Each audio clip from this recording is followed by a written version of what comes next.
This is a new boarding house, social housing, built in central Melbourne above a parking lot. And I'll talk in a minute about lazy land, and municipally owned parking lots are one of my prime contenders for lazy land.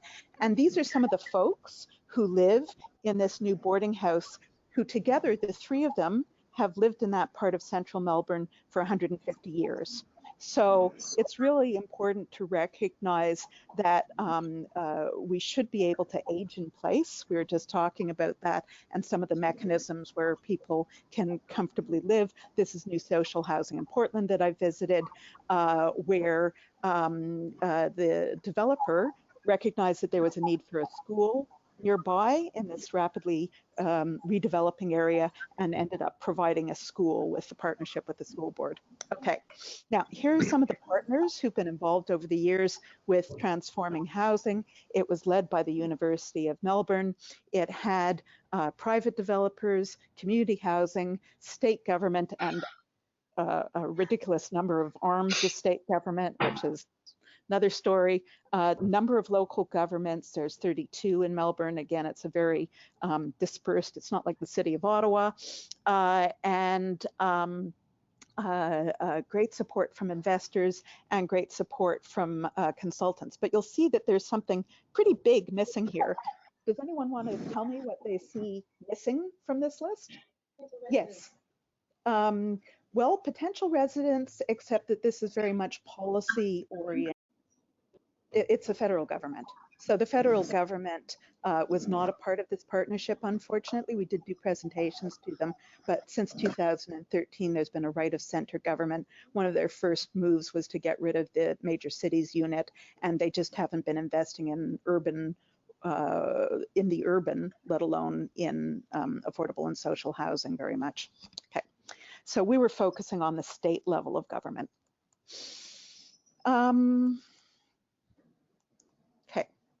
It took a while to develop the partnership. So this gives you a sense of some of the activities we did in the first two stages, the first 3 years, where we started out by building a partnership over 18 months, and then the next 18 months, almost 2 years, we're about developing an agenda for action.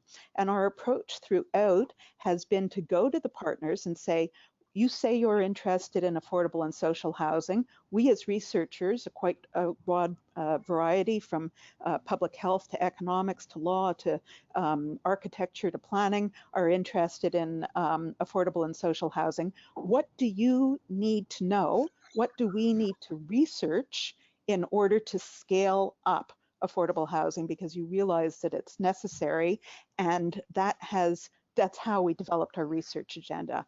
And it's certainly a mechanism that I'm very interested in now that I've returned to Canada. So you see some of the activities. I'm not going to get into them very much. It's everything from deputing to a federal government Senate inquiry to doing studios with master's students where we dealt with very specific areas, and we came up with plans to increase affordable housing. And that helped develop the willingness to work together, which was so central to the partnership.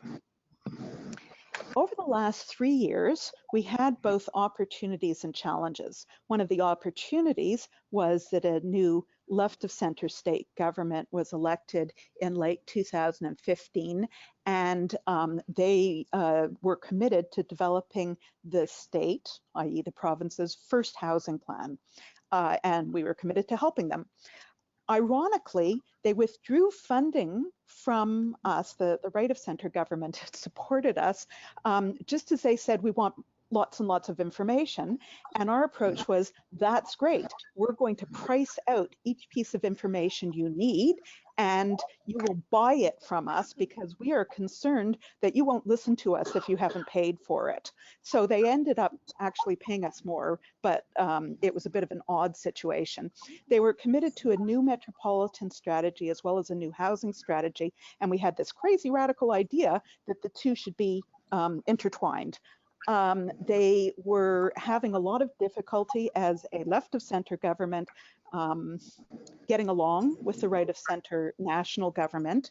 And so we really had to focus a bit on the state government because it was almost like a divorced parent situation where if we spent too much time with the state government, the federal government didn't want to know about us.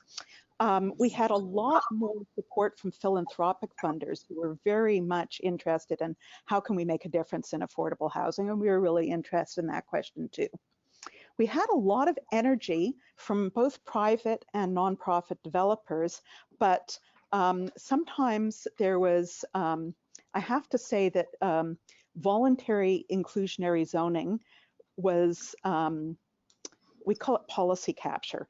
Everyone wanted to talk about inclusionary zoning, and we actually felt that that wasn't the strongest mechanism out there. So it wasn't that we were opposed to inclusionary zoning, it's very much part of the solution. I'll get to why we had concerns later. And the other big mechanism that private developers were really interested in is let us have public housing and we're going to do such great things with it. And that was, the state government was totally on board with that. They felt that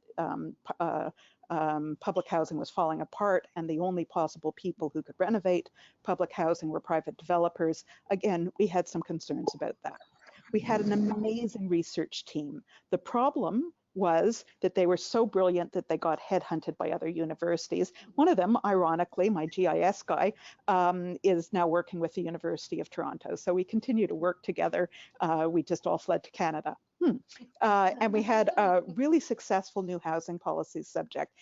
It appalls me to say that I was in a school of planning that hadn't really had a housing policy subject course, they say in Canada, and we offered it, and so many students wanted to take it, of course. Okay, so there was a problem we weren't dealing with, even though it's a huge problem. And that problem that we weren't dealing with was housing affordability. And that's usually measured by median household income divided by median house price. And the ideal median multiple would be 3 times annual income equals your house price. That was true in the 70s and 80s in Melbourne. It was true in a lot of cities in Canada in the 70s and 80s. It's so far from, it's complete fiction now in Australia, that notion. And there are international firms that do comparative research. Melbourne has one of the highest median multiples in the world. Sydney and Vancouver and Hong Kong are the other cities that have higher median multiples. And essentially what this map shows, and I don't need to get into it too much for this presentation, is that there's none, zero, nada, adequately sized, well-located housing that's affordable to median income home buyers. So it's a huge issue, not saying it isn't. It is in Vancouver as well. It wasn't what we were focused on. This is what we were focused on. Next slide, please. So we were focused on affordable housing, which is a slightly different thing, and on housing stress. So the traditional way of measuring it, or the way that's become common in many countries, including Canada, is no more than 30%, used to be 25% of household income for rent or mortgage plus utilities. And the focus is usually, although in Vancouver and in Melbourne, now it's kind of stretched out to median income people. Usually it's on people making less than 80% of area median income measured by the census metropolitan area. And that, even though it's 80% of median income, it's about 45, 47% of people, households in Melbourne earn less than 80% of area median income, with some people at the upper end pushing the boat out a bit. The shortage of affordable housing for those folks using that criteria, so less than 80% of area median income, no more than 30% of rent, is about 160,000 units by the time we'd started that phase.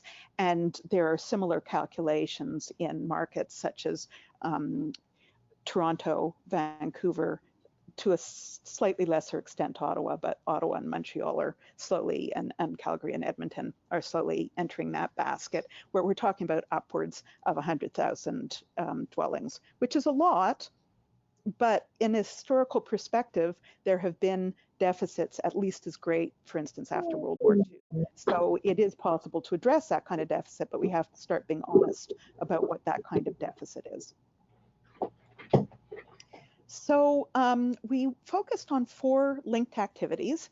One was very much on policy development. The state government of Victoria, the provincial government of Ontario, it's in charge of planning law.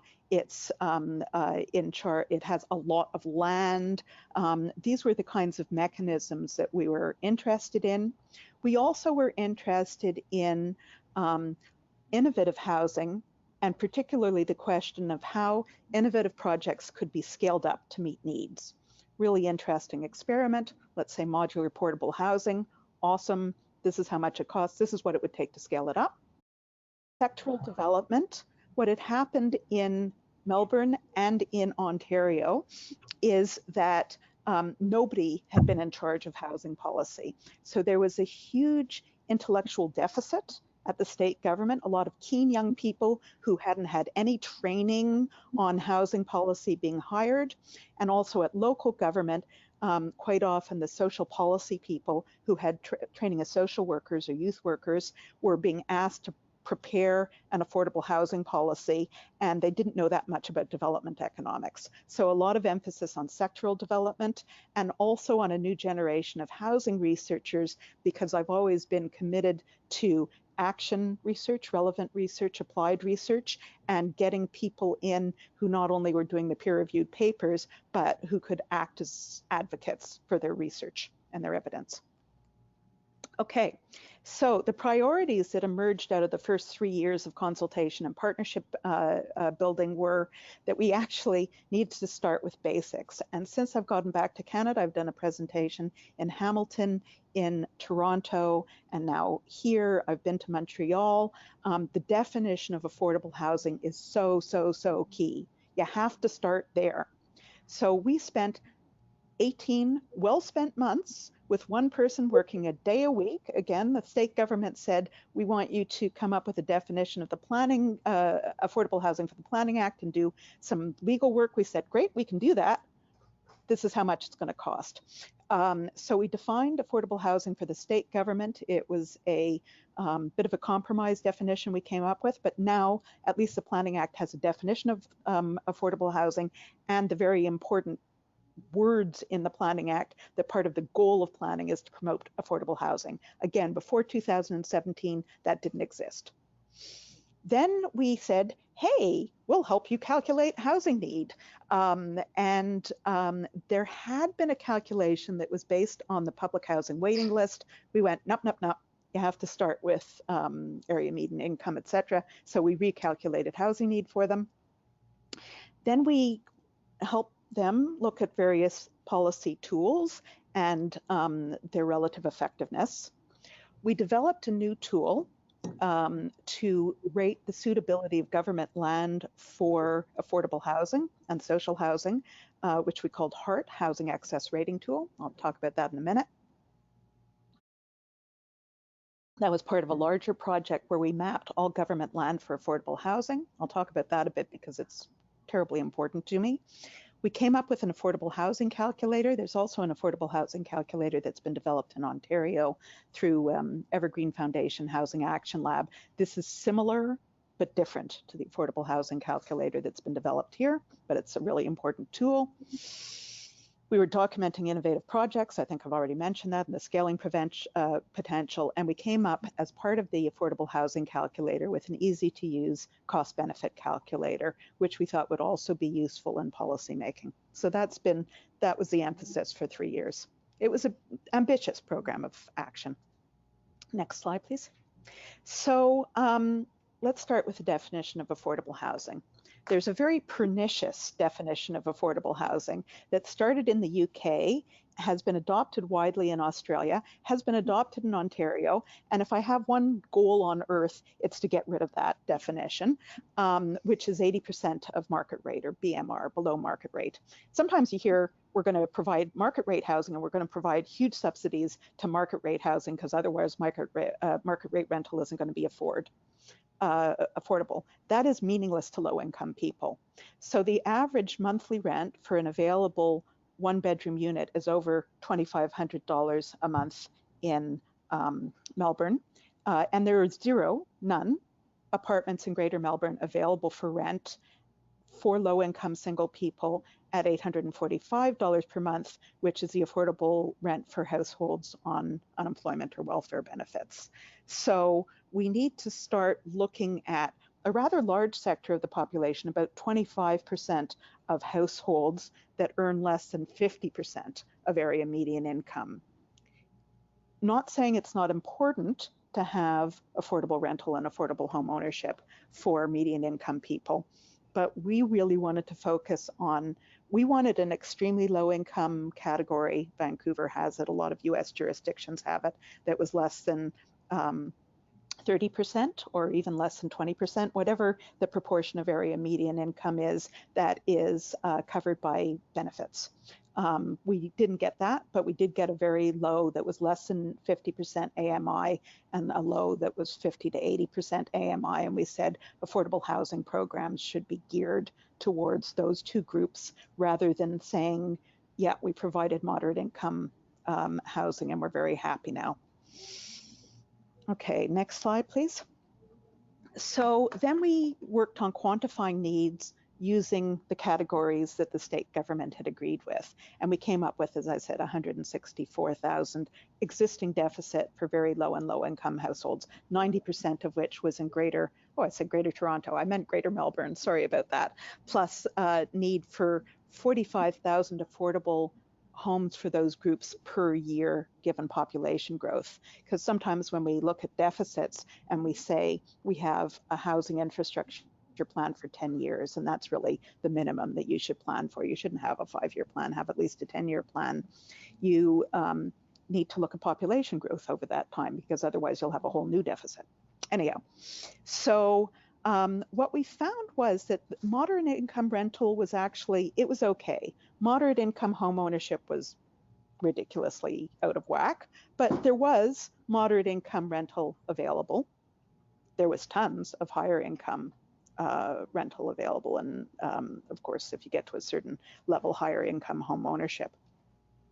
But when you look at the 25% of the population, or the 25% of households, or the almost 20% of households, so 44% altogether, who earn less than 80% of AMI, you are looking at affordable rents per week. It's per week in Australia.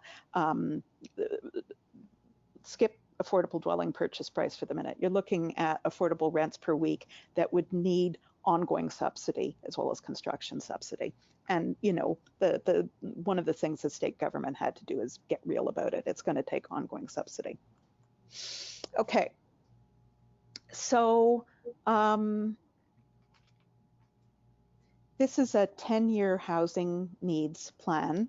It was about that time that the Treasury Department, not the planning department, not the housing department, but the Treasury Department came to us and said, this is starting to be an issue of productivity and being able to attract new people to Melbourne. Again, the most analogous example would be Vancouver.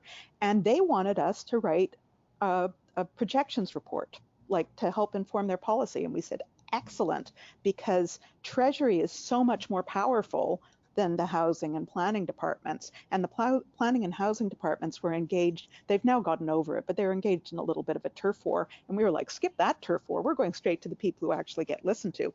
So we said, oh yeah, we'll definitely work with you guys. So we're coming up with some pretty scary numbers here. So the state government had a very modest 5-year goal. Again, they probably shouldn't have had a 5-year plan, but that's another story, of 2,200 new and 2,500 renovated units. Same issue in Canada as there has been in Australia, which is that there's been less and less ongoing subsidy, which means that a lot of the public housing and social housing has become quite in need of major repairs, plus energy efficiency retrofits, etc., particularly in the face of climate change. So their focus was on renovating public housing units. And as I said, the primary mechanism was selling off public housing.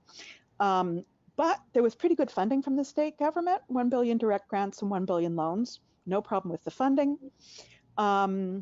They started talking about inclusionary zoning in the same way that Ontario has started to talk about inclusionary zoning. In Victoria, it's voluntary at present, and it's only 3 to 5%. And we were like, we don't even want to talk about that. It is a waste of our time to talk about that. Skip that. We were talking about density bonuses, lower parking requirements, expedited planning approvals. All of that are actually quite meaningful tools that you can use. And the main one that we started getting quite obsessed with was use of government or other nonprofit land. There's been a lot of problems in introducing community land trusts, but we started talking about that. The legalities are slightly different in Australia, but it's obviously an idea whose time has come. And how we can use, for instance, land owned by churches, land owned by local governments, land owned by the federal government, to subsidize construction costs, basically, because that's really where we're going to get the most bang for the least buck, which Treasury, being Treasury, wanted the most bang for the least buck. Cool, we can work with that. Next slide. So they asked us, the Department of Treasury, how could we meet the needs of all Victorians in 10 years? And I've noticed that the National Housing Strategy here says that by 2030, all Canadians will have access to affordable, adequate housing. And I'm like, not using those mechanisms, you won't. So we said, sure, you sure you want that? We'll tell you how. And we told them how. This is how you could meet all the deficit and projected needs, assuming that the population that comes in is more or less the same income breakdown, which of course is an assumption you have to make to simplify the model. If 60% of your new build was social housing, which is the Vienna model, very popular in Vancouver, talking about the Vienna model, and you were willing to provide ongoing subsidy, then you could meet your needs in 10 years. If you had an extremely ambitious re-injection of rental housing with 20% deep subsidy units, we called it Rental 100 because that's a term that Vancouver uses. And there's something about Melbourne that they always look across the waters to Vancouver and they go, how can we be more like you? You're so cool. Anyhow, that's weird cultural moment. Yes, low income accessory unit program, i.e.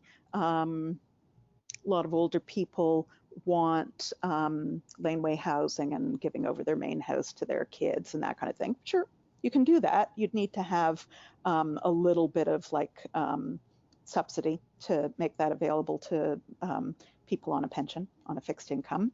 And if you had 20% mandatory inclusionary zoning, which is, you know, New York, London, the proportions in Montreal are 15% social and 15% affordable.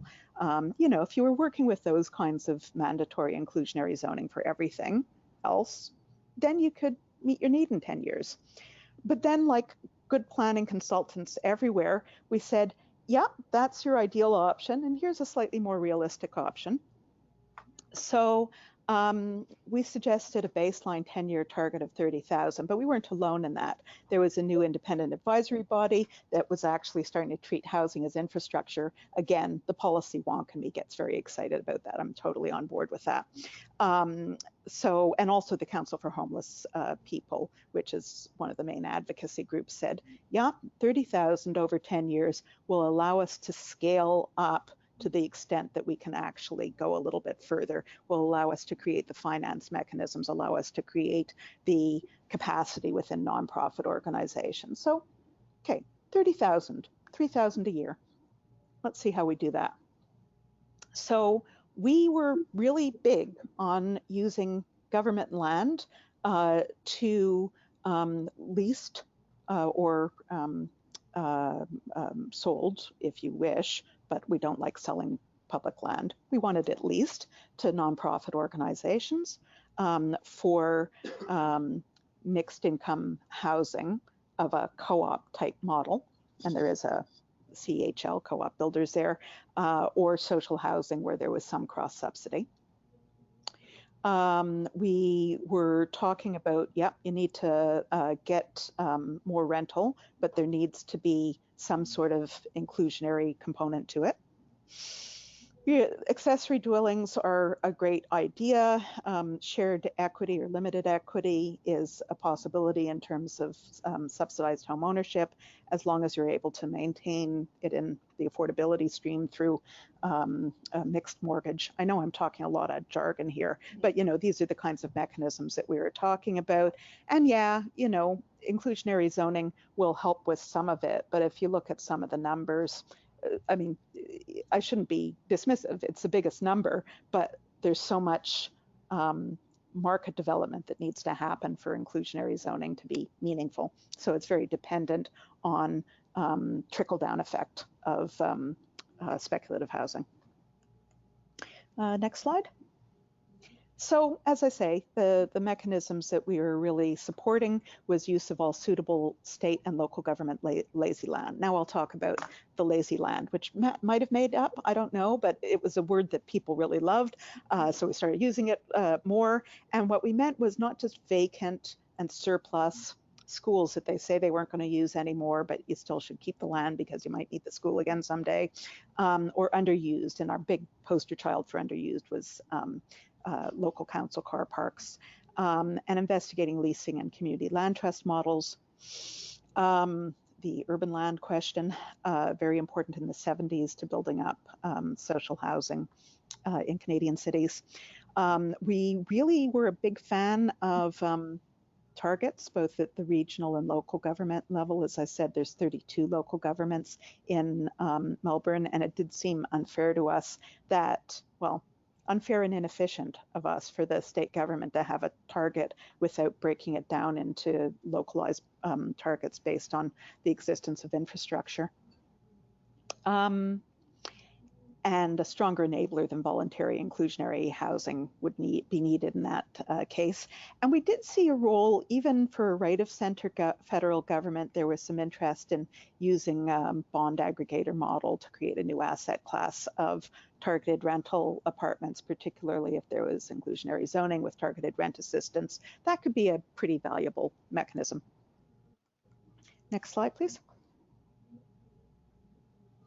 So one of the things that was really important to us, because there had been an earlier generation, and in 2007, when the global financial crisis hit, it was a left of center national government. And as there was a huge economic stimulus, classic Keynesian program, that all of a sudden there was money for social housing, and a whole bunch of, there were tens of thousands of social housing built from a baseline of pretty close to hundreds, let's say.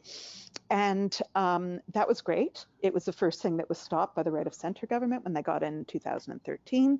But a lot of the housing that was created, because it was from a standing start, some of the folks who created housing used really leftover housing quite far away from jobs, public transport, social services. It wasn't well-located housing. So we said, we want to see another program like that, but we want us to start getting serious about well-located housing. And obviously, poorer people, older people, people with disabilities, they're the people who need public transport the most. We saw seniors residences next to chicken farms. It was appalling. Anyhow, and we also said it's not just map distance, Euclidean distance, but it's also where are their footpaths, etc. And we came up with a really easy tool. So most of you know Walk Score.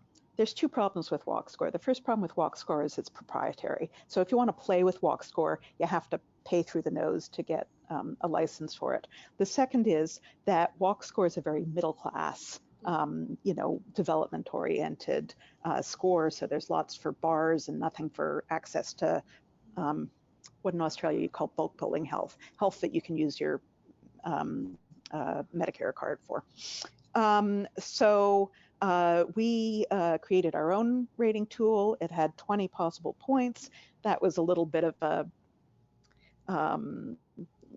special thing where Melbourne was talking about a 20-minute city, so we wanted a 20-point thing. But whenever we're creating tools, and I have a long background in indicators and and in health impact assessment tools. You want it on one page. That's rule number one. So this is like as simple as we could keep it.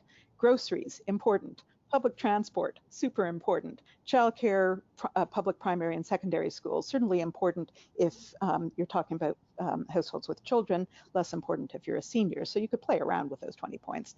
Libraries, incredibly important communal spaces. Parks and open space, really important.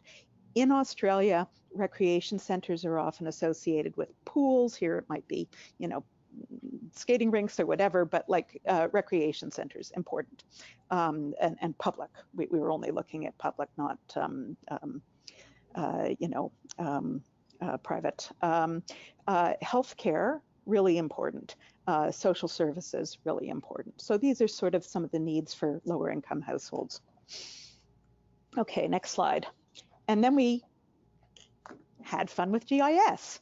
So the little bits of purple here are nice chunks of government-owned land, and the darker green you go, the better located it is. And so this is a local government area, and these are the various neighborhoods in the local government area.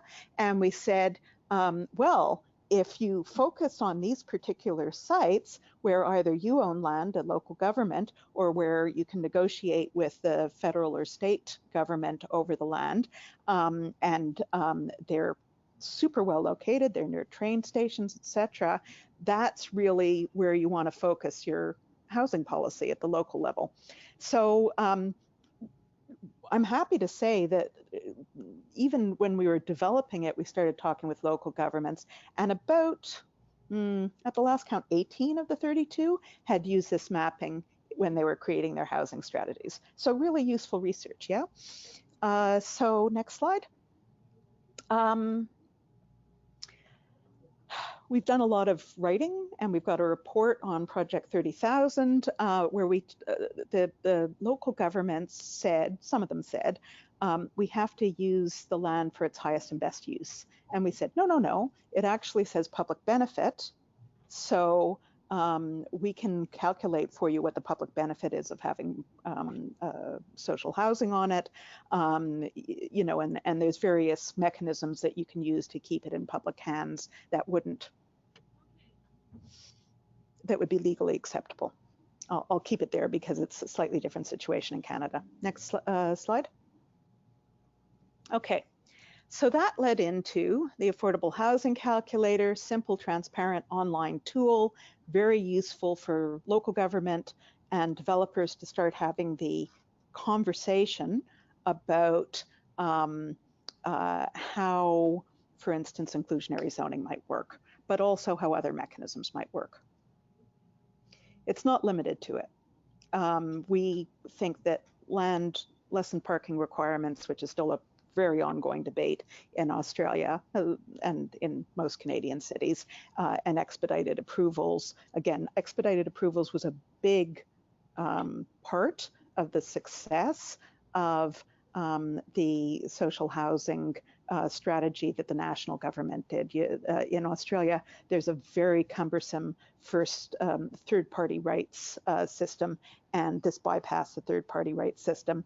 And although I do teach participatory planning, and this did raise a lot of hackles, it meant that the housing got on the land 2 years earlier. So that was kind of important. And there were holding costs and everything associated with it. So we looked at inclusionary zoning, we looked at discounting dwelling prices, we looked at density bonuses, we looked at expedited planning approvals, and we costed them all out. Car parking reduction, cheaper access to finance, which is something that the state government promised, cash contributions, which might be philanthropic, government land incentive, all of these possible tools to help sweeten the deal if it was either voluntary or mandatory inclusionary zoning or some other mechanism to get mixed income development. Next slide.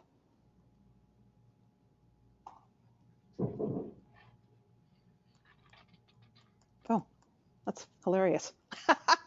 That's what happened. Okay.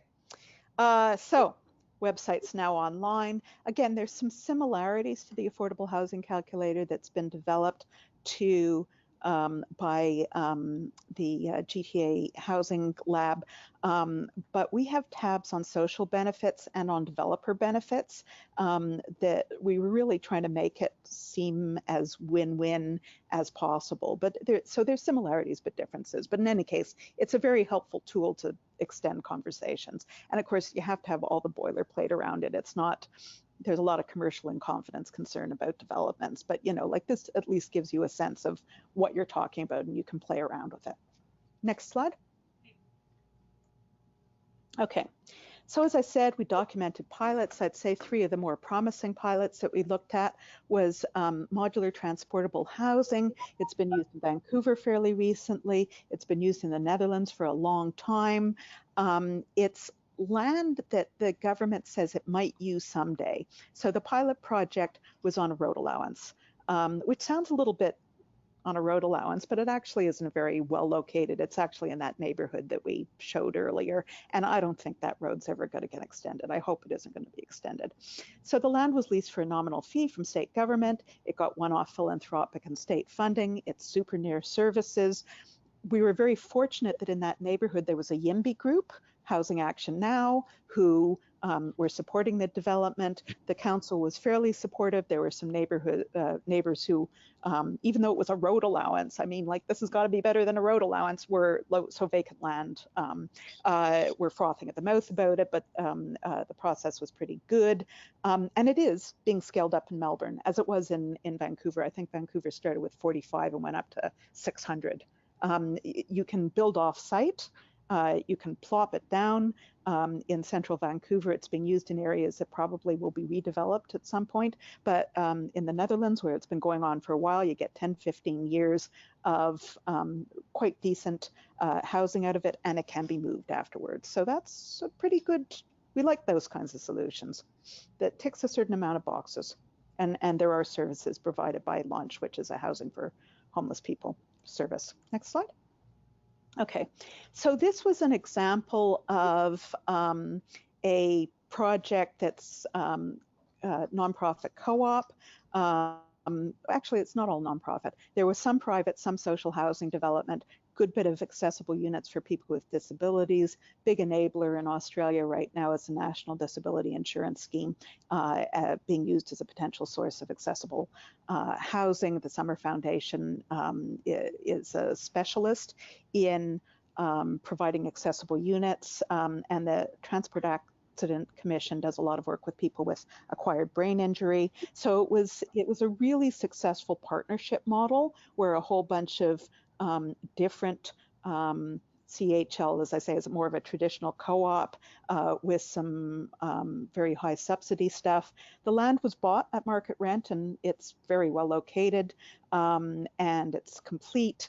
So there was a pretty good affordability outcome on that, and I think the main learning from that project was the importance of different social housing actors working together. And I've just finished a report a few months ago about how in BC, the BC Nonprofit Housing Association, the BC co-op housing have formed a huge, they call it a community land trust. It isn't a huge asset bundle of all their properties, and they're able to borrow massive amounts once you say, we have $4 billion in asset, instead of, I have a 42-unit co-op and I'd like to build 3 units more. You're talking about a completely different scale. So this is the start of some really interesting potential for asset bundling, which we really like from a finance perspective. Next slide. So one of our main funders and partners was the Lord Mayor's Charitable Foundation. It would be the equivalent to a community foundation. And it was a grant aimed at encouraging cross-sectoral solutions. They put a $1 million grant, and then they got a $2 million impact investment. Again, these are all relatively new mechanisms, so they're piloted. Like what kind of return on an impact assessment investment is acceptable. It was a two-stage challenge, and it's still in its first, well, it's finished its first stage, probably has finished its second stage by now, but I've moved, where we had a whole bunch of local governments who were interested in the money, and we said, we will judge it by a number of criteria, but one is how well located is the land that you're putting forward.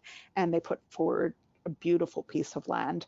And then things went slightly pear-shaped. It's very specific circumstances, but so we lost a year. I mean, basically we lost a year, frankly, in public consultation. And that really screwed up the social investment and everything like that. But for that project, that's the project that we realized, for instance, that we needed the housing access rating tool for and that kind of thing. So it was really useful in generating knowledge. Next slide. Yeah, so one of the things, there's all kinds of reasons, rights, basic human needs, determinants of health to have affordable and social housing, but also we wanted to talk about cost-benefit analysis.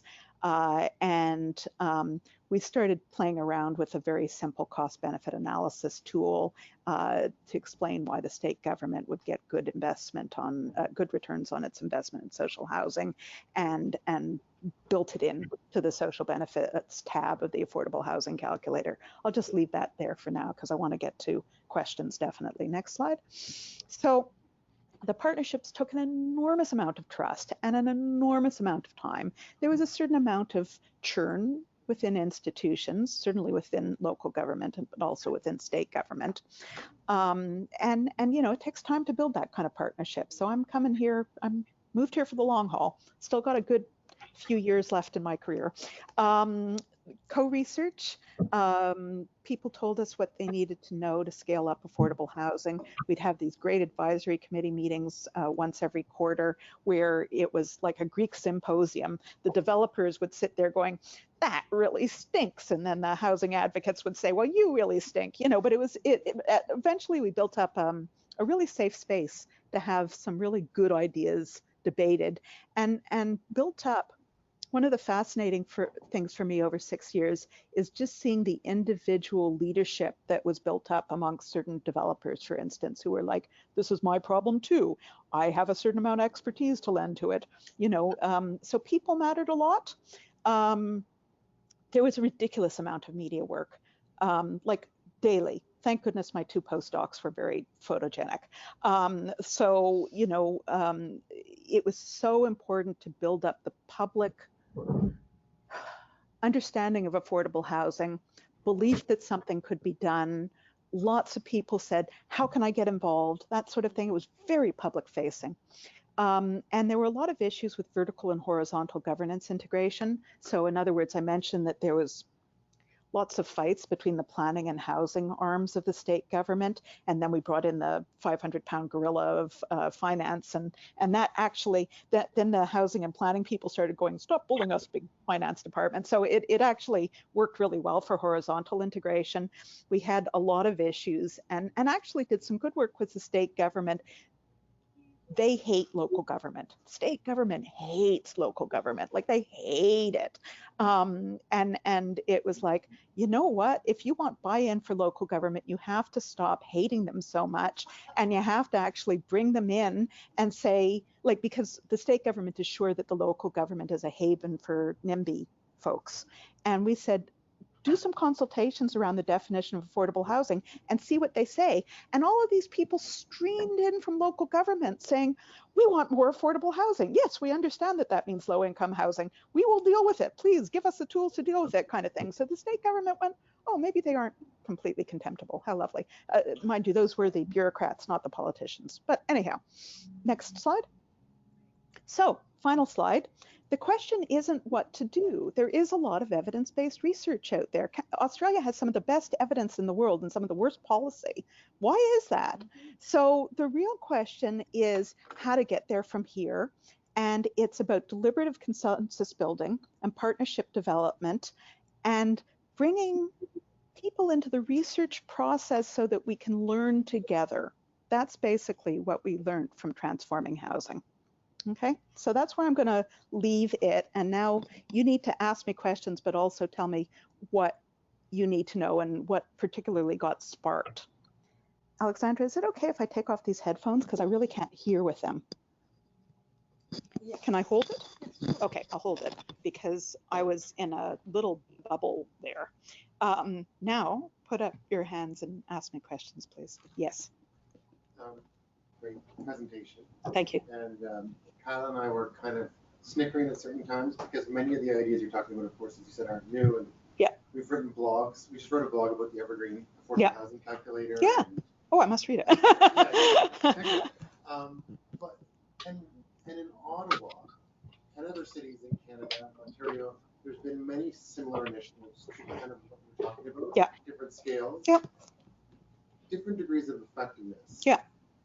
And we've had several in Ottawa that have kind of, at certain points, had a little bit of momentum behind them, but then kind of fizzled. And some of the challenges is around the kind of backbone organization administration. Yeah. And how to pay for that. Yeah. Kind of where you started. Yeah. And at certain points, we've had different levels of the government where we're like, yeah, we'll support it, but then the other ones don't.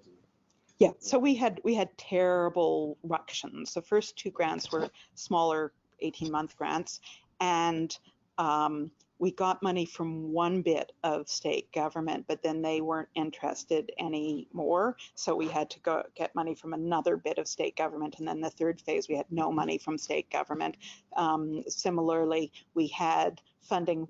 There were two industry associations for developers, and we got some money from one industry association, and then they got new leadership and they didn't want to know. And we went to the other peak body. So fortunately, the third time we got 3 years worth of funding, and that actually gave us it's a bit like, having a constant election cycle. We were getting tired of fundraising all the time.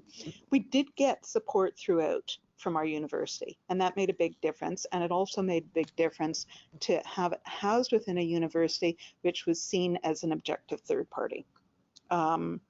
So that helped. But I'm not going to lie, it was, like, part of the reason I'm here is that after 3 years, the university itself, and I was in a faculty of architecture, said, why don't you talk more about design solutions? And we were like, so, it does need funding. It does need support. It does need, one person, in this case me, to stick around for 6 years, but it also had a number of other people who stuck around for the full 6 years. I think that the thing that worked about transforming housing was that we were very specific about the goals we had in each phase, and then we tried to meet those goals. And sometimes those goals weren't as ambitious as some people might like, but at least we got to tick them off. So in my first life, I was a bureaucrat. I worked for the city of Toronto, and my job was to develop a plan for violence prevention, and it was a 3-year plan, and we'd have like 10 things we wanted to do, and we'd get about 7 of them done.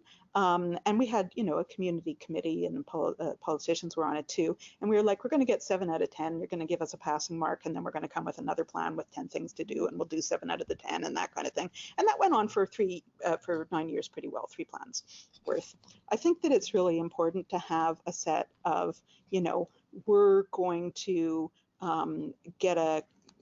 we're going to do a housing needs paper. We're going to get a consistent definition of what affordable housing is.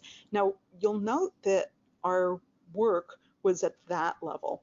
It wasn't, we didn't say in 3 years, we'll have 500 units of new social housing, because that would be lots of tears. There's a lot of things that are beyond our control. But we said, we'll meet your research needs in these ways. Tell us what you want.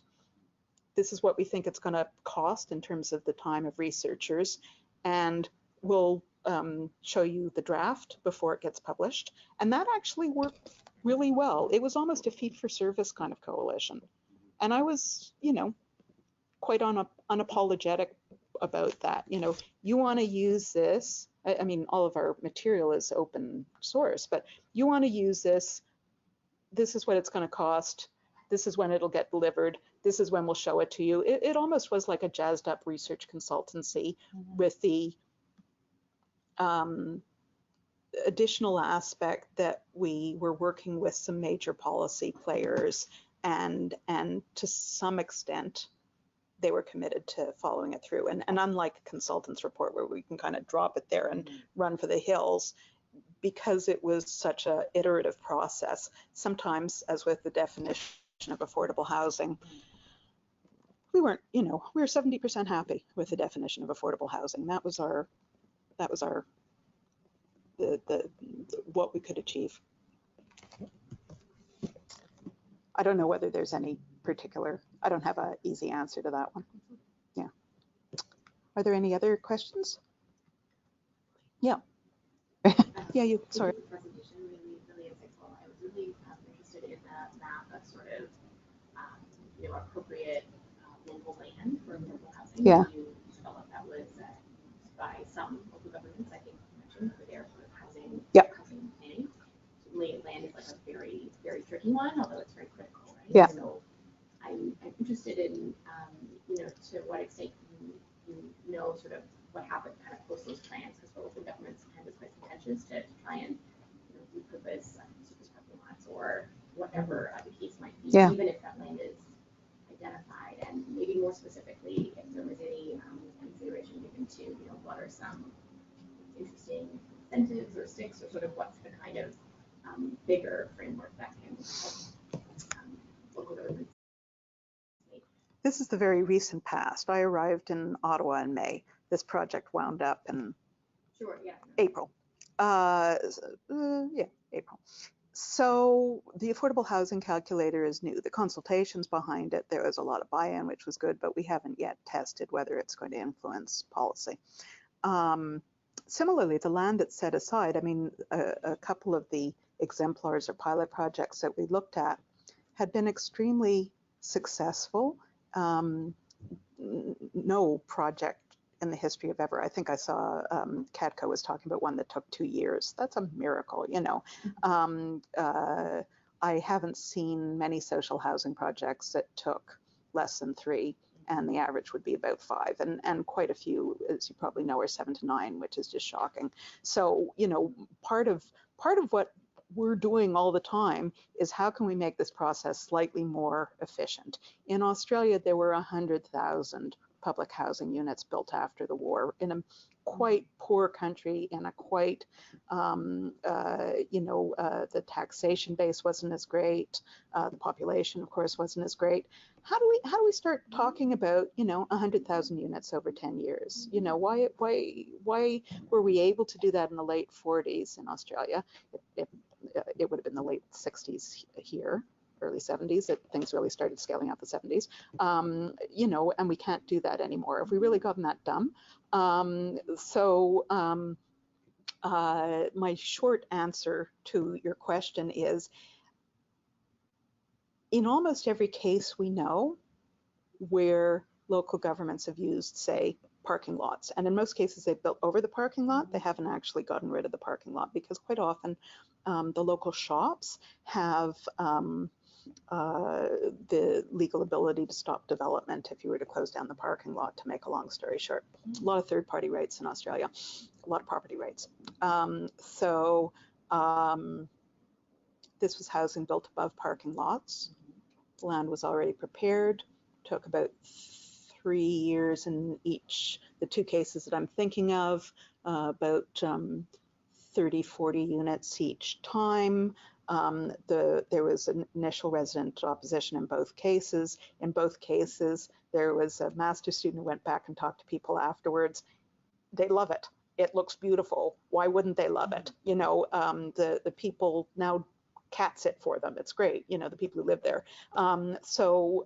Initial concerns were about, who's moving in? Well, who's moving in? People who've been living there before you people, Anyhow, that hasn't been that much of a concern.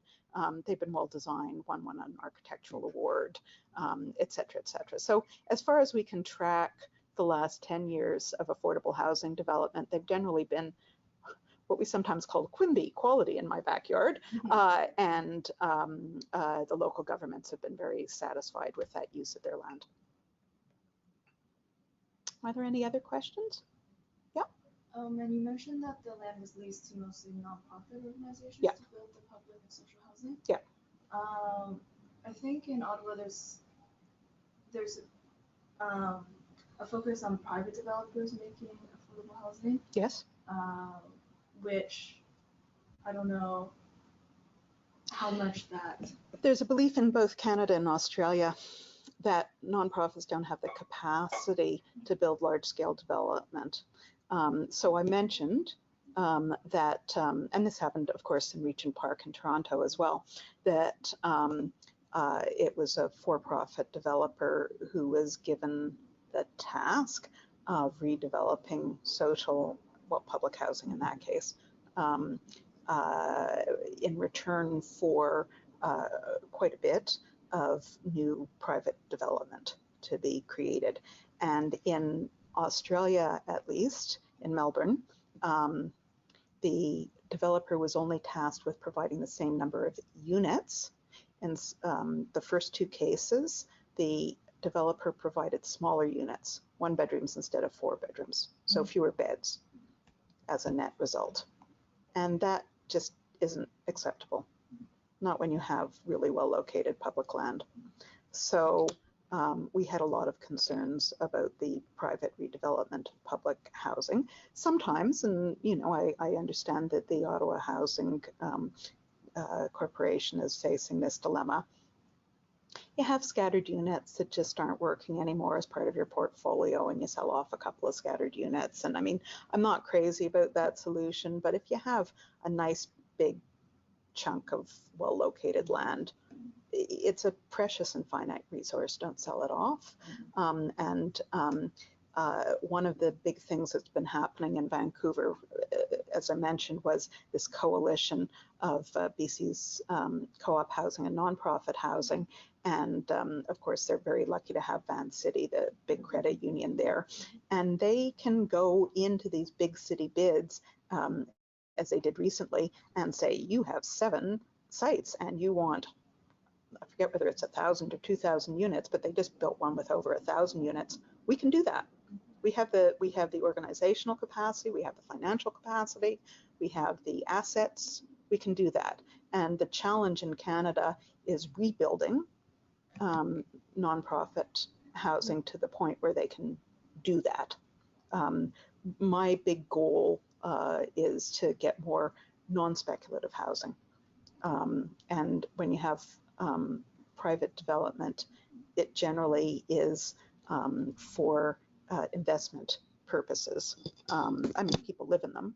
I live in an owned house. I get use value as well as exchange value.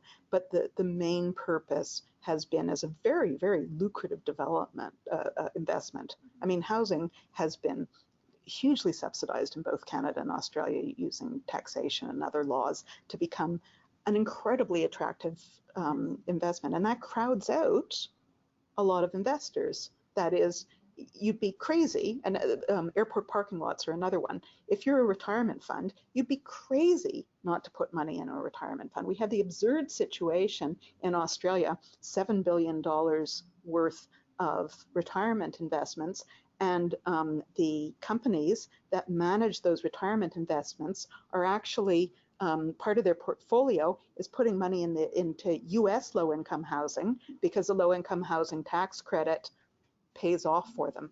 So that's crazy. That's just, I mean, I don't want to be ultra nationalist either in Australia, Canada, or the US, but it's crazy that you have Australian investment going into US social housing and not into Australian social housing because of the tax situation. And so I guess you see the long-term solution being that there would be nonprofits in Canada that can take on kind of a more development role. But is there like a shorter term solution where like, because it doesn't seem like the government or local government in Ottawa anyways is even open to thinking about like more money into public housing as opposed to like letting private developers make. Well, this downloading of responsibility of public housing onto local governments is a horrific decision of the 1990s, and it's just not the kind of thing that local government should be tasked with. without any form of ongoing subsidy. So that needs to be reformed, and I think the federal government recognizes that. I'm not blaming the City of Ottawa, and the Ottawa Housing Corporation, as I understand it, is a separate entity with its own board, etc.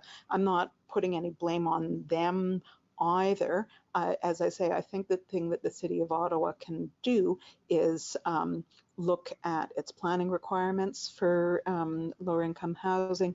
It can look at its land assets, which are fairly extensive. It can work in partnership with other levels of government, etc. It can look at inclusionary zoning for what that's worth. It can look at perhaps increased density, although again, that's a very trickle down kind of mechanism. There's a lot that it can do. But yeah, the only long-term solution is what we had in the 70s, which is a critical mass of non-speculative housing that can actually affect the market. In Portland, Oregon, in the US, because after the GFC, you couldn't get any money for condos, the folks who were building condos built rental housing to the point where there's a critical mass of moderate income rental housing that's starting to affect both the adjacent home ownership market and provide certainly options for people at say 60, 70% of AMI. And Portland's done a lot of other cool stuff as well, but it's just almost that accident. It had nothing to do with regulation. It had to do with investor discomfort with condos that you start getting the critical mass of moderate income rental that then starts to have an influence on the market. At this point, social housing has no influence whatsoever on the private housing market. You got to get social housing to the point where it can compete, if you will, for moderate income housing, and then that might have a bit of an effect. I don't think that, you know, non-speculative housing will ever be 60%. I don't think that a Vienna model is possible at this point in Canada, but I do think that you can get a critical mass of, say, 10% of new build, which was the case between the mid-60s and the mid-90s, and then you can start having a bit of a ripple effect on the private market. Just to follow up there, it seems like the issue also in terms of Ottawa is numbers. Is amount of money that the City of Ottawa has to be able to provide to nonprofit providers to be able to build some new nonprofit housing. Because I understand the numbers are incredibly low, like what, 100 or 200 a year? Yeah, it's how much gets created relative to the scale of need is minuscule. 100 or 200 units a year, but the waiting list of 10,000. Yeah. Yes. For every unit of affordable housing we've created in Ottawa in the last 10 years, we've lost 7 from private condo private conversions. Conversion or redevelopment. Yeah. I mean, years, 347 in the last term of council. So which is a 3-year term? that's not considering what Graham just said, is Yeah. we lose as well. Yeah, no, you have to look at net with conversion, demolition, as well as construction, and it's not a pretty number in almost anywhere.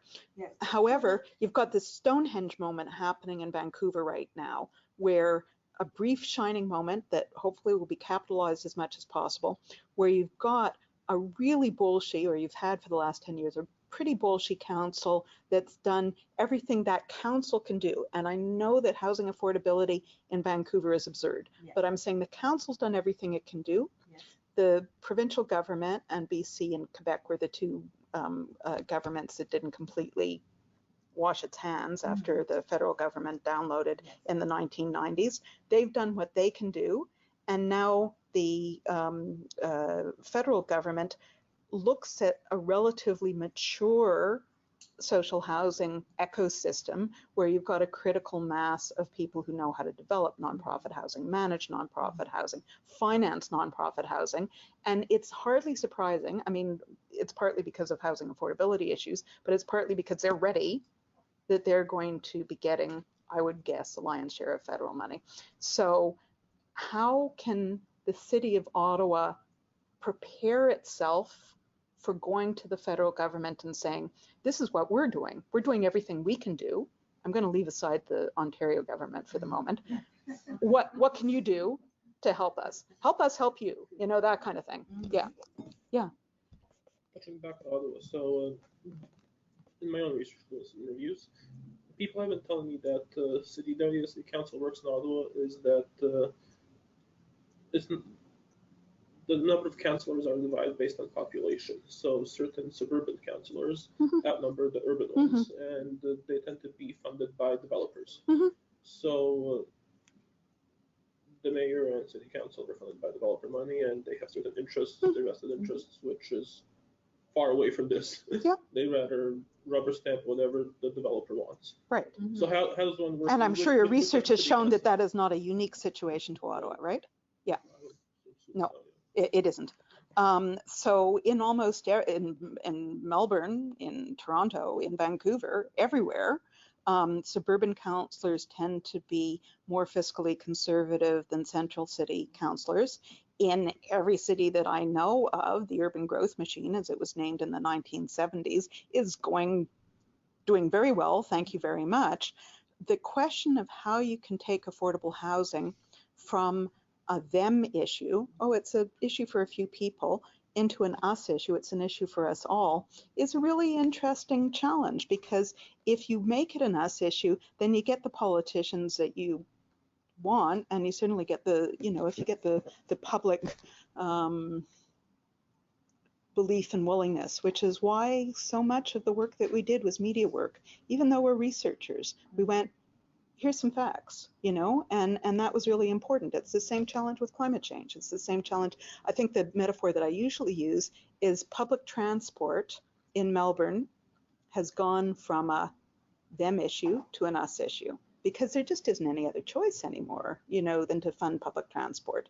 And it took 100 years, but it, you know, it's happened with public transport. So how do we get to that point with affordable housing where there's an irresistible public will that you need to be doing something meaningful, or people will be getting back in touch with you and not electing you again? You know, it's very nice that they get a developer money. Again, that's a very typical situation, frankly, but what is it going to take to ignore that developer money and actually do something? I mean, you can say that about almost any issue. Yes. So I'm going to thank you as well for the presentation. Very interesting. I work for the Co-op Housing Association here in Ottawa, where we're learning lots from our peers in BC and are quite envious of the context. Viva. And there are, I will say that there are discussions in Ottawa around the formation of a land trust, although I'm going to have a chat with you about what the difference between land trust and asset bundle is. Yeah. Well, it's really simple. I mean, land trust focuses on the land, but actually in many cases in BC, they don't own the land. They own the stuff above the land. So it is a trust. It's just like the term community land trust comes from the US, where there was land involved, and in many cases in BC the land isn't involved. But so I'm being very exact when I say it's not a land trust, but whatever you call it, it works. So we like it. So I guess much of your presentation has resonated. So, you know,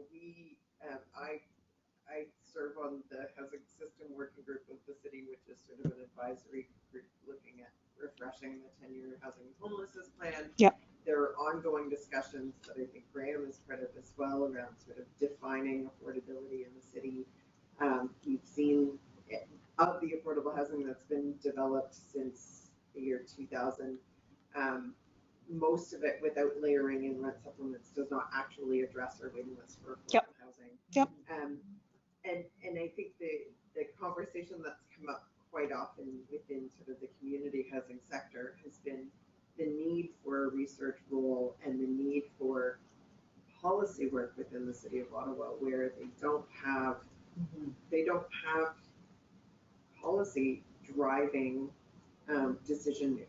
It's been very much piecemeal. We have this little bit of money. We can't, you know, the need is this, we can't do this. We only have this much, so let's design a solution that we can spend this on, rather than trying to take sort of the broader lens to it. So I love the word system, because quite often we separate a particular group of people and we go, you are the homeless, and we will have a strategy for you who are homeless, or you are senior. We will have a strategy for you that is you are senior. But it actually is part of a housing system that includes luxury housing, right? You know, so you have to look at how much of every kind of housing is being produced and how can we correct things slightly, you know? So I guess my question for you is how, in your experience, have what was it that got government to sort of buy into the notion of policy for, you know, local government that is, you know, their housing branch is totally overextended, right? Yeah.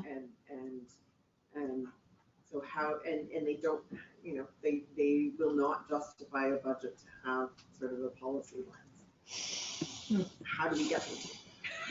That's my question. I don't know whether it was just us, but what I did find with the Victorian state government, we didn't talk to them before the election that elected them in 2015, but they came to us very soon after the election. They said, we've got this promise. How do we make this, how do we keep this promise? And in this kind of like, you know, very scared and almost humble way.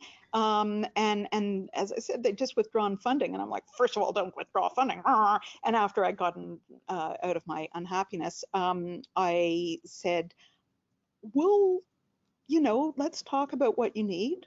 We'll provide what you need. We'll kind of, you'll have to A, pay, and B, like listen to what we are going to, well, I mean, we can't force them to listen to that, but you know, we'll work with you to provide what you need in order that you can do better, because we believe you when you say you want to do better, you know. And it was a very soft sell is the way that I would put it. I mean, you know, I'm a pretty intense person, but like whenever I meet with people, I'd say, okay, it's great that you want to work on this. What do you need? And we'd sort of probe around until, oh, this is what you need, and we'll help you do it, because it's really scary. There was a generation of people who knew how to do nonprofit housing development in the 70s and 80s. What's the head of the Daniels organization? Mitch Cohen, is that right? He was gangbusters in building co-op housing in the 70s and 80s, and then he went and he built, you know, the biggest condo company in Toronto because there was no more money for him to do the stuff he loved to do. And that's so true these days. There's some really, really bright people, a new generation of bright people who want to do stuff, but we've kind of forgotten how to do that cool stuff. So the question is, how can we help you do that stuff? Because you've done that stuff in the past. You state government have done that in the past. How can we help you do it again? Because you did it before, you can do it again, you know? There was some politics at play there. The ask was much bigger, right? And then there was sort of a bit of a scoop. But yeah, no, the ask was better. Yeah. And it didn't get fully done. And again, it's always a step by step. So, you know, hey, fund this pilot project. Hey, we'll do a report for you about how to scale, how easy it would be to scale up this pilot project now that you've done it once, kind of thing. So, I mean, yes, it's very slow. It's very iterative, especially for people who've been around the traps for a while. It's very frustrating. And, you know, it is what it is. And that's the nature of any campaign, political campaign. But what I found the role of research is that those numbers are very powerful. Numbers are super, super powerful. So we generate the numbers, but then it's more than that. And, you know, I did plenty of peer-reviewed articles. I write a lot about partnerships. Well, as Carolyn knows, I've written with her about partnerships and about scaling up and stuff like that. But it's so important to get a good website. It's so important to do Twitter. It's so important to do all that stuff these days and just sort of get it out there and trend and all of that kind of stuff. And I do find that people are getting more and more angry about affordable housing and more knowledgeable about affordable housing. It's good to be angry, but it's also really important to be knowledgeable. Yeah. So all great examples, and now you're in Ottawa, Yeah. Canada, and Ontario. Yeah. where are you going to focus? On this hub. So we've got some money from the CMHC, and we're putting together a grant for a little bit more of a national research organization. And I find that certainly in Australia, and from what I remember in Canada, that one of the best incentives to action is like, you see, these guys are doing so much better than us guys, you know, so sometimes a bit of like peer shaming can work, and that works really well in a national coalition. I did a report, you know, that certainly some of my friends in Toronto love, where I went, look how well Vancouver's doing in producing affordable housing. Look how shambolically Toronto is doing, and they wanted that, so that was cool, and I think it helped get better action from Toronto. I hope so. So I hope to be working on this national hub where we kind of go to various partners. What do you need to know, and how can we produce it, and then how can we publicize it? And that's sort of where I'm hoping to go. Sorry, ma'am, you had a Yes. Well, actually, I was going to ask the same thing. What can you do based on all this wonderful experience you've had to help us here in Ottawa? Well, first of all, I need a job. So, you know, there's that. Okay. I'm sorry. I thought you're not connected to U of O. Oh, I'm very connected to U of O, but I need money. Okay. So, you know, what I can do is be part of this hub bid, and hopefully work on the kind of advocacy work, and hopefully I've learned from my experiences and can help. You know, there's a whole partnership of really cool people here that I'm looking forward to working with. So you don't have a job yet with U of O? No, I'm in the Institute of Gender and Feminist Studies. I have a grant to do some work on women in housing. And, but you know, what I'm doing is working on this bid, and we'll be in touch about the bid. Okay. And it would probably work out of here? I hope so. I like it here. Good. Yeah, Good. my son lives here. Okay. I see you're in transition. I'm in transition. Yes. Yeah. Okay. Yeah. Because it's But the project is centered in Ottawa. Mhm. I mean, just the idea of this project is centered in Ottawa with the partners across the country. Yeah. Yes. Okay. Because that's the lesson you learned about the role of the neutral research expertise to work with a range of disparate kind of partners and meet their needs. Mm-hmm. It seems to be what has worked to give them the tools they can do what they don't know how to do. But so you give them the tools to be able to do it. Don't criticize them. You just say, what do you need to learn, and then here's a way you can do it. Yeah, I literally wrote an article called Participatory Action Research with the Rich and Powerful. Right. Yeah, which is what that project was about, I thought. I mean, it wasn't only the rich and powerful, but quite often we'd go up to developers and we'd say, you know, I wouldn't go up to them and go, you're the hideous face of capitalism. You know, I'd go up to them and go, hey, you're interested in affordable housing, and, you know, I've read your recent, there were some great reports done by the private developers on lazy land, essentially. How can we work together to activate that lazy land, you know? Sure. Yeah. So my second question is, as this gets being put together, which I hope is successful, and that there'll be some repercussions after the years.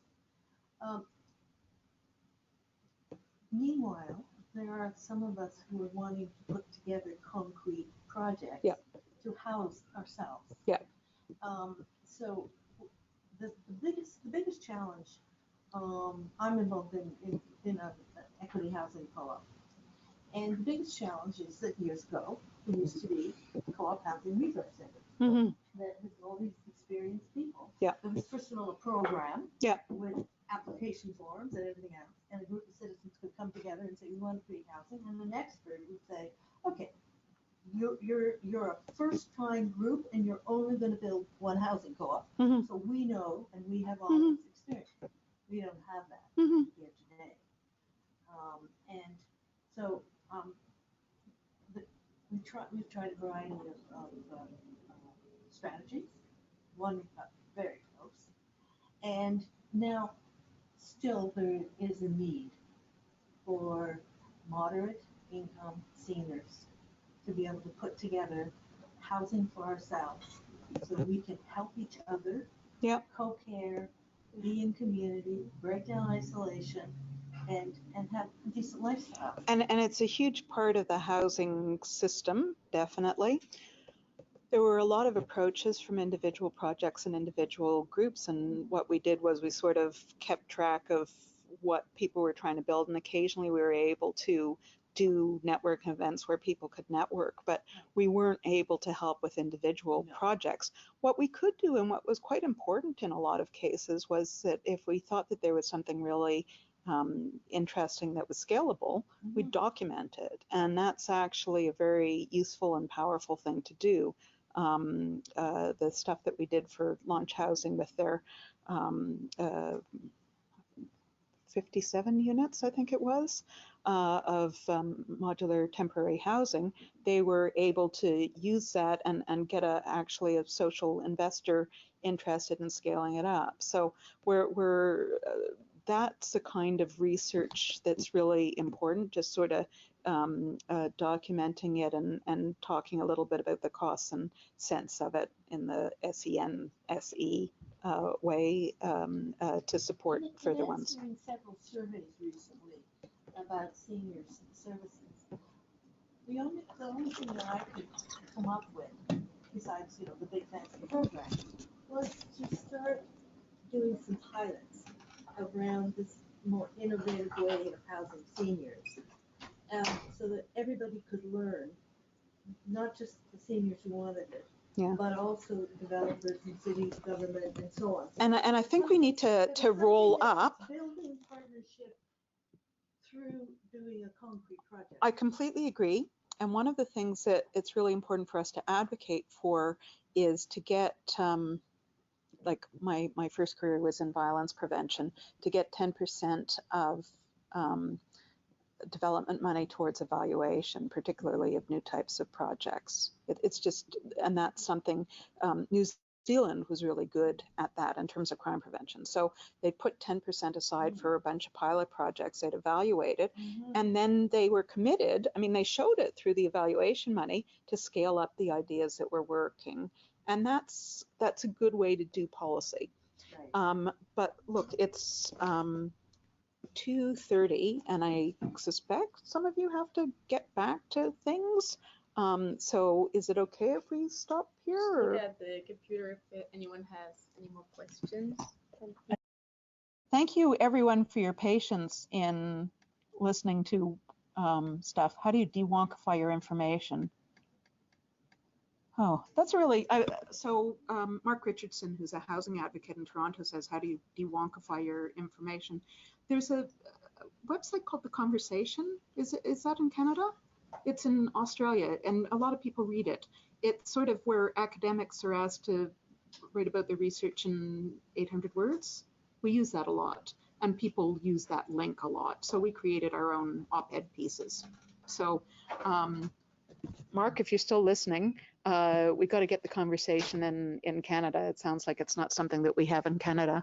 What do you think of efforts to develop affordable housing models that don't depend on subsidy? Treasurer of Treasury.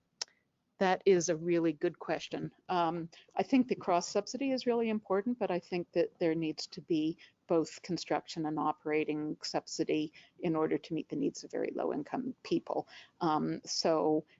Even in the case, like, some of the new developments, so the new one in Vancouver that has over 1,000 units, there's subsidy, but there's also a certain amount of operating cross-subsidy happening through average market rents, which of course in Vancouver are absurd, but average market rents. The great thing about when a co-op housing, for instance, has average market rents is that they don't go up as quickly as market rents in private housing. So if you have market rents, they are more reasonable in the long term, and that helps cross-subsidize some of the lower income unit. But like housing's infrastructure, and you don't ask a bridge to cross-subsidize itself, From your past experience in the government, what's your advice on how government can build partnerships in addition to providing funding with affordable housing sector towards better housing for all? I think it's really important for people to come into conversations with a certain measure of humility. I've learned an incredible lot, and I really started off remarkably ignorant now that I look back on it about affordable housing. There was stuff I did in the beginning that were just really, really stupid. And I think that it's really important for government, as I think it does right now, and I think the national strategy does, I'm saying this most sincerely, they realize that they're on a very steep learning curve, and so they need to listen, and everybody needs to actively listen and repeat stuff back and all of that kind of stuff that I learned in Feminism 101. But I don't think the government should necessarily be the lead in these kinds of partnerships, but I think that they need to be participants in these kinds of partnerships. Anything else? I think that's it for the questions there. Okay. I can't do much about the buzz in my original talk. Sorry about that. Thank you everyone for their questions. Yeah, thanks everyone for your questions. Thank you for showing up in person, and presumably you've all signed up to the sign-up sheet, and we will let you know more about the hub concept as it develops. And producing a number of bulletins. This conference will also be available online with some editing, obviously. No. Yeah, so we'll get a website. We'll get a good name, and we might even get a Twitter hashtag. Why not? Yes. Yeah. We will. It's coming up. Yeah. Okay. Thank you very much for coming.